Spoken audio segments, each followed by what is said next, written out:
Lord, save us. I love that prayer. Welcome to Following the Truth. I'm Gary Zimak. Today is the 4th of July, July the 4th. It is a Tuesday. And I realize I have listeners outside of the United States, but to those of us in the United States, happy Independence Day. And, you know, it would certainly be appropriate for us to send up a prayer or two or three or more to be grateful for the fact that we live in a free country. Amen. I mean, this is just an incredible blessing. It's one that sometimes I take for granted because I've never known what it's like to be restricted.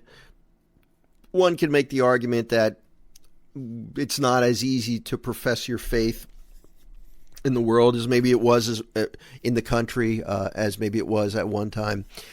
But, you know, we do live in a free country.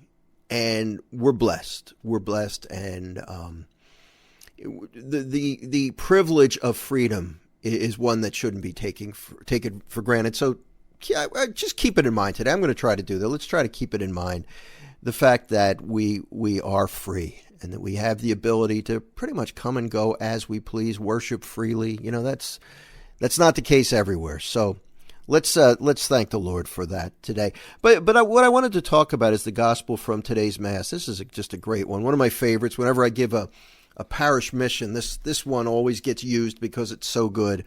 This is Matthew chapter 8, verses 23 through 27. As Jesus got into a boat, his disciples followed him.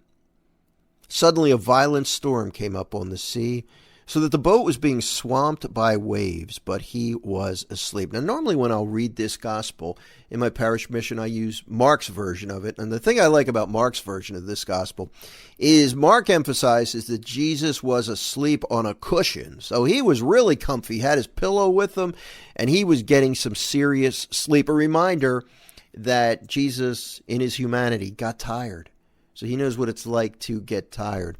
Jesus was asleep. They came and woke him, saying, "Lord, save us, we are perishing." And he said to them, "Why are you terrified, O you of little faith?" You know, don't get put off by that response, but take it as a really good statement of fact. "Why are you terrified?" Jesus said to the frightened apostles.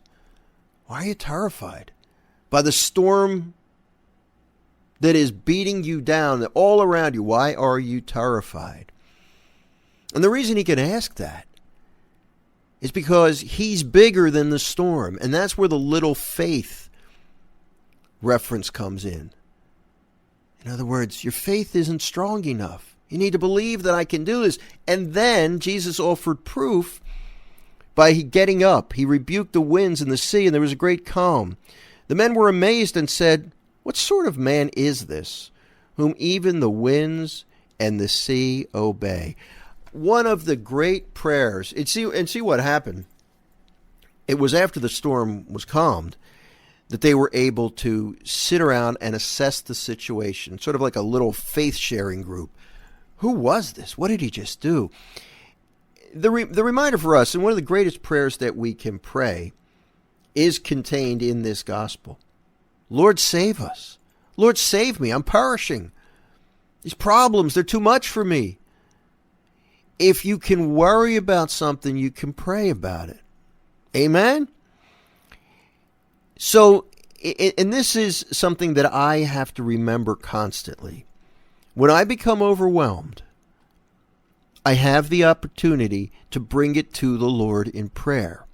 When I do that, you see, when I do that, I am exercising my faith, even if it's small. I'm exercising my faith, which is a gift given to me when I'm baptized. But when I turn to the Lord and ask for help, I'm not worrying at that point. I could be afraid. That's different. That's a feeling. But when I'm praying, I am not worrying. That's exactly what we're supposed to do. So let's take a lesson from the apostles today. Lord, save us. We're perishing. And then we can let him take it from there. He'll answer in the best way at the best time. And you can take that to the bank. He's in control, even though it doesn't seem like it. Have a fantastic day, and we will talk to you next time. God bless you.